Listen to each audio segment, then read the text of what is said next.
हम लोग देखोगे इंटीग्रेशन में हम लोग कुछ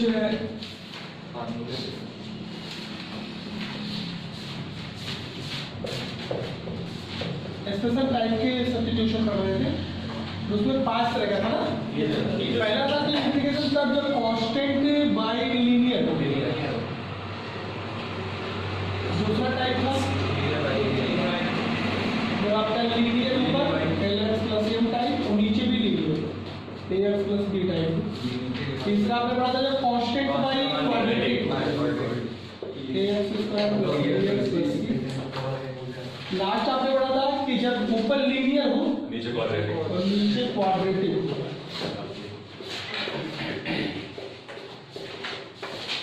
लास्ट पढ़ा था ऊपर भी क्वाड्रेटिक हो नीचे भी क्वाड्रेटिक। तो हमें कैसे सॉल्व करना होता है, हम लोग उसमें 3 पे आपको बताया था, तीनों पे आप एक एक करके फिर से देख लेते हैं कैसे हम सॉल्व करते हैं। एग्जांपल पहले के लिए, अगर पहले के लिए एग्जांपल बात करें तो हमारे क्वेश्चन कुछ इस टाइप के मिलेंगे, जैसे 3/2x प्लस 8 या 7 जो भी नंबर आप लिखना चाहते हो। अगर इस प्रॉब्लम को देखा जाए तो ये इंटीग्रेशन किस टाइप में फॉलो कर रहा है, तो first type constant by linear k by ax plus b type. इसे क्वेश्चन में भी करना क्या होता है, हमेशा हमने आपको बताया कि नीचे डिनोमिनेटर को आपको t सपोज करना है या कोई भी वेरिएबल सपोज कर सकते हो। बहुत सारे डिफरेंशिएट करोगे तो 2x का 2 हो जाएगा, लेकिन dx इसका तो 0 हो जाता है और इसका dt। So dx equal to dt by 2 या हाफ dt। पुट करते हैं तो 3 बाहर तो वहां बचा 1 और 22 को t सपोज कर लिए हो और dx के जगह क्या लिख दोगे हाफ भी आगे लाओगे तो 3/2 1/t dt। 1/t का हर कोई जानता है इंटीग्रेशन t की वैल्यू यहाँ पे पुट कर दोगे जो कि आपने कंसीडर किया है। क्या कंसीडर किए थे, तो कभी भी आपको अगर कांस्टेंट भाई लीनियर इक्वेशंस आ रहे हैं तो आपको बस उसमें ऐड करना है जो डिनोमिनेटर होगा जो नीचे का पॉलिनोमियल होगा उसी को आपको t सपोज करना होगा और आप उसको डिफरेंशिएट करके t के फंक्शन में कन्वर्ट कर लोगे और फिर वो देखोगे लॉग के टर्म में चला जाएगा।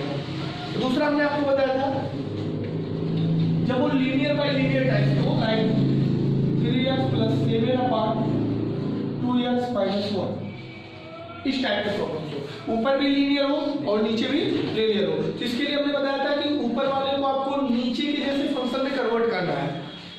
नीचे क्या लिखा है, तो ऊपर उसको बनाने के लिए पहले तो 3 कॉमन ले लो,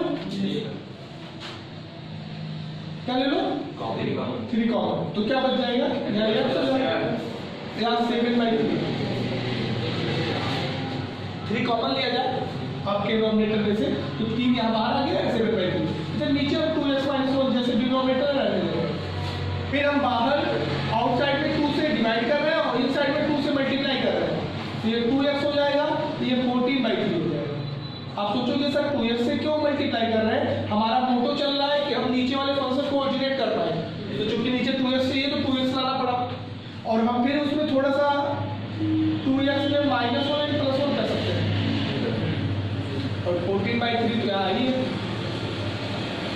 इससे आपका क्या हुआ कि आप एक पार्ट को इस फंक्शन के जैसा बना लेंगे हो, अब उसको वहीं से अलग कर दो, तो 3/2 2x - 1 और 2x - 1 और प्लस 3/2 1 + 14/3 ये पार्ट अलग। इससे ये क्या हुआ कि इकट्ठे एक हो जाएगा और एक का इंटीग्रेशन हर कोई जानता है x होता है 3/2x, ये तो इंटीग्रेट हो गया। और इसमें आप अगर देखोगे तो 17/3 वो उसको बाहर ले आओ तो 3/2 × 17/3 तो बचेगा 1/2x माइनस, मतलब आपका आ चुका है क्या आएगा 3/2x plus 17/2 integration 1/2x - 1 dx। और ये आपको पता है ना इस वाले में हो चुका है, वहां पर उसके आगे भी जानते हो इसमें क्या करना पड़ेगा, लेट करना 2x - 1 = t सपोज करेंगे तो 2dx = dt आएगा, मतलब dx = हाफ dt आएगा।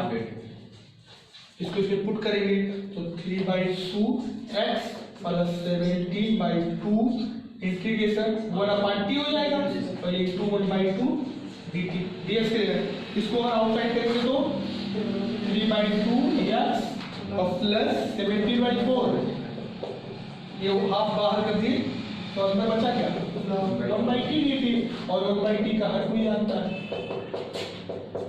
जनरली क्या होता है t को हम फिर से जहाँ पे कंसीडर किए हैं वहाँ से रिप्लेस कर लेंगे। ये हमने दो क्वेश्चन बनाए हैं तो आप भी दो क्वेश्चन बनाओगे। क्लियर होना जी? अब इसके आगे देखते हैं क्या है कांस्टेंट बाई क्वाड्रेटिक। इसमें भी कल हमने एक क्वेश्चन कराया था कांस्टेंट बाई क्वाड्रेटिक में क्या करना होता है, किस तरह के थ्रू हम लोग उसको इंटीग्रेट को सॉल्व कर पाते हैं। उसमें आपने देखा नीचे वाले पॉलिनोमियल्स जो क्वाड्रेटिक इक्वेशन से तो परफेक्ट स्क्वायर में कन्वर्ट करते हैं, और जब उसमें t सपोज करते हैं तो डायरेक्ट पहुंच जाता है उस 9 रूल वाले में। एक देख लेते हैं थर्ड सेक्शन में कैसे प्रॉब्लम्स होंगे। थर्ड का टाइप क्या है कांस्टेंट बाई क्वाड्रेटिक होगा तो क्या करेंगे, जैसे कि 5/2x² -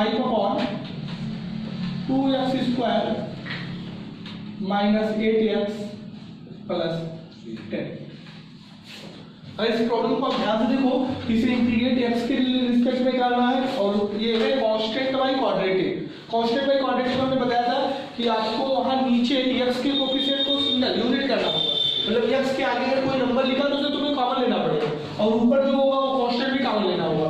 तो ऊपर से हम 5 कॉमन ले लिए और नीचे से 2, तो ऊपर 2 हो गया और नीचे x² - 4x और प्लस, अच्छा यार 10 है तब 5 हो रहा है, 11 होता तो 11/2 हो जाता। यहाँ जैसे -8 है तो -4 हो गया, 5 होता तो -5/2। हाँ मतलब फ्रैक्शनल भी बन सकता है, थोड़ा सा सिंपल करने के लिए इवन नंबर में लिखे। अब इसके बाद आपको उसको परफेक्ट स्क्वायर बनाना होता है।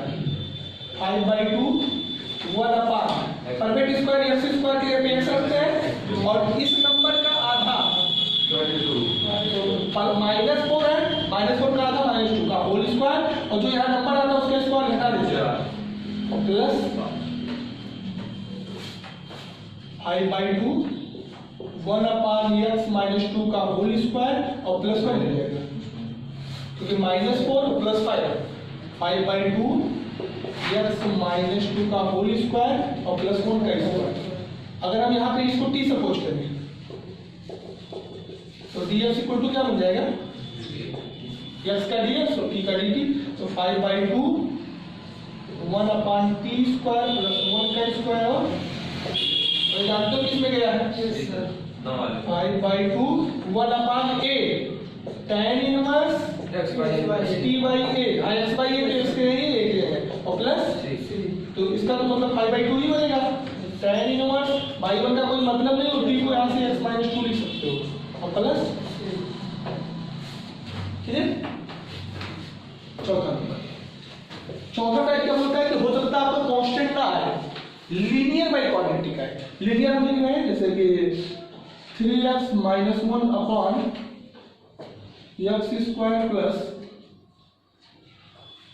6x - 16। इसे आप सॉल्व करना है। और इस प्रॉब्लम को हम ध्यान से देखें तो ये क्या है constant by linear by quadratic, और ये इससे पहले कौन था कांस्टेंट बाई क्वाड्रेटिक, उसको तो अलग तरह से हैंडल किए। इसमें थोड़ा सा क्या करना होगा कि जैसे आपने देखा इसको करने के लिए हम डायरेक्ट ही मान लेते थे नीचे, लेकिन जब इसको करते थे तो हम इस ऊपर वाले को नीचे के जैसा बनाते थे। यहाँ पे भी ऊपर वाले को नीचे के जैसा नहीं बनाना है, नीचे के डिफरेंशिएशन जैसा बनाना है। नीचे के फंक्शन जैसे यहाँ पे आप सेकंड वाले में याद करो, अगर यहाँ 3x + 5 लिखा हो और यहाँ x + 4 लिखा हो, तो हम ऊपर वाले को गुणा करके डिवाइड मल्टीप्लाई करके उसको 3x + 5 बनवाते थे, एकदम सेम जैसे यहाँ होता था वैसे यहाँ बनवाते थे। लेकिन इसमें जैसे यहाँ है वैसे यहाँ कहाँ बना पाओगे, ये क्वाड्रेटिक और ये लीनियर है। यहाँ जो है इसके डिफरेंशिएशन को दिमाग में सोचो, नीचे वाले का डिफरेंशिएशन क्या होगा 2x + 6, इसका 2x इसका +6, इसका तो 0, मतलब ऊपर वाले को तुम्हें 2x + 6 बनाना है। अब 2x + 6 बनाने के लिए हम क्या करें, पहले तो 3 कॉमन ले लें, तो यहाँ बचेगा x, तो यहाँ 1/3, नीचे तो भाई जो कुछ हो रहने दो। अब हम बाहर आउटसाइड में 2 से डिवाइड कर रहे हैं, इनसाइड में 2 से मल्टीप्लाई,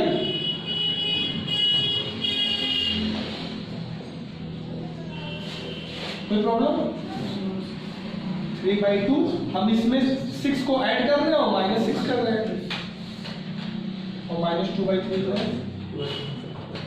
आप सोचोगे सर ये कैसे आप जान गए कि ये क्यों ला रहे हैं? हम कह रहे हैं कि नीचे वाले का फंक्शन का डिफरेंशिएशन सोच लो दिमाग में। नीचे वाले के फंक्शन का डिफरेंशिएशन 2x और प्लस 6 होगा। अब ऊपर वाले को तुम्हें 2x + 6 पहुंचाना है और आपका बनके तैयार हो चुका है 2x + 6। इसको यहां करिए और प्लस 3/2 फिर 3/2 रहेगा आगे और -6 और -2/3 यहां लिखिए। इस दोनों को यहां लिखे तो इस दोनों को यहां। आपको पता होगा कि यहां अगर हम t सपोज कर लें नीचे पूरे फंक्शन को तो इसका 2x तो इसका 6 dx = क्या बन जाएगा? इससे फायदा ये हुआ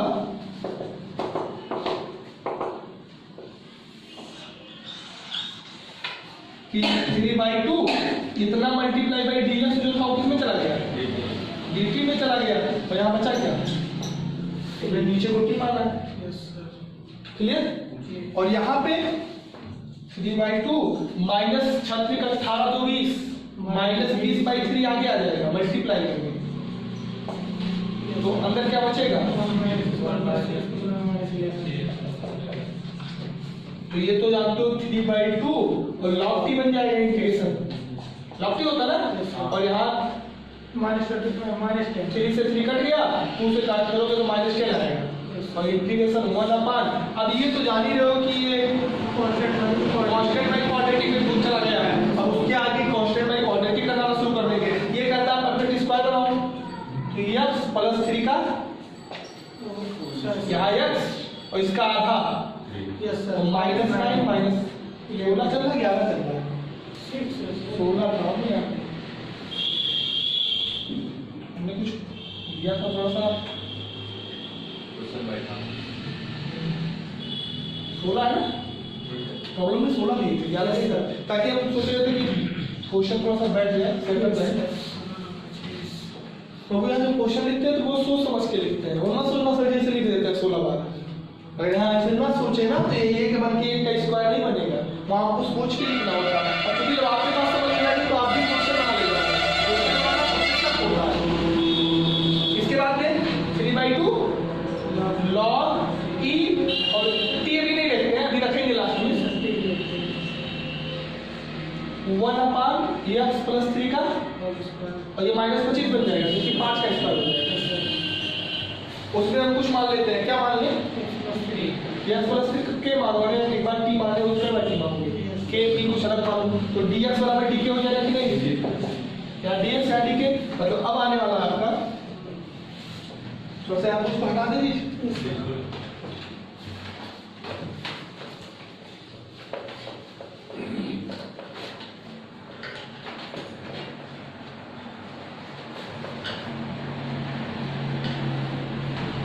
ध्यान देना इसके आगे आपका जो मिलने वाला है वो मिलेगा 3/2 log t -10 और 1/k²। इसको तुमने k से पोस्ट कर लिया और -5 का स्क्वायर और dx के लिए dt लिख सकते हो dx = dk है। अच्छा आप सोचोगे सर t का वैल्यू क्यों रहेगा कभी रख देंगे तो बड़ा बड़ा लिखना पड़ेगा तो लास्ट में रखते हैं अभी तक जब तक चले तब तक ये रहने दो। अभी t की जगह ये इतना बड़ा रख दोगे ना तो ज्यादा लिखना पड़ेगा उससे अच्छा t है और -10 ये तो जान लो कि वो 9 रूट में घुसा है 1/x² - a² 1/2a log x -10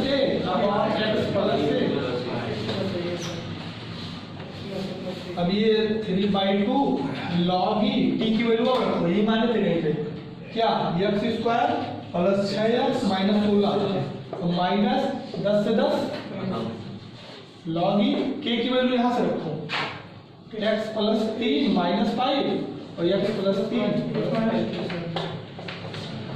तो आंसर आ गया 3/2 log e x² + 6x - 16 minus log e कितना x - 2 हो जाएगा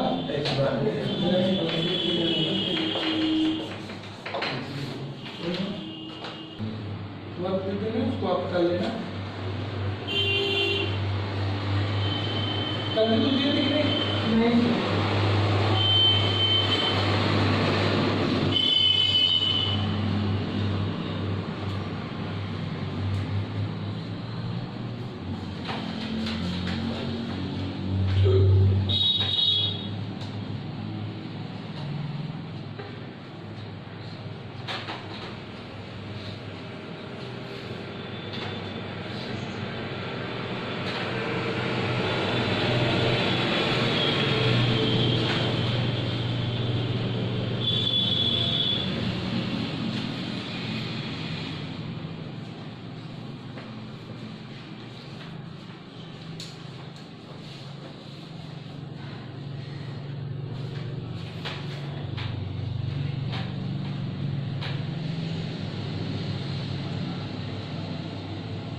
में दिया गया है, तो आप कोशिश करोगे। 2 हमने दिया है कांस्टेंट बाई लीनियर, 2 दिया है linear by linear, 2 constant by quadratic और 2 लीनियर बाई क्वाड्रेटिक। अब बचता है क्वाड्रेटिक बाई क्वाड्रेटिक, जो हम कल बताएंगे आपको, अगर इतना आप बेहतर करके आते हो तो।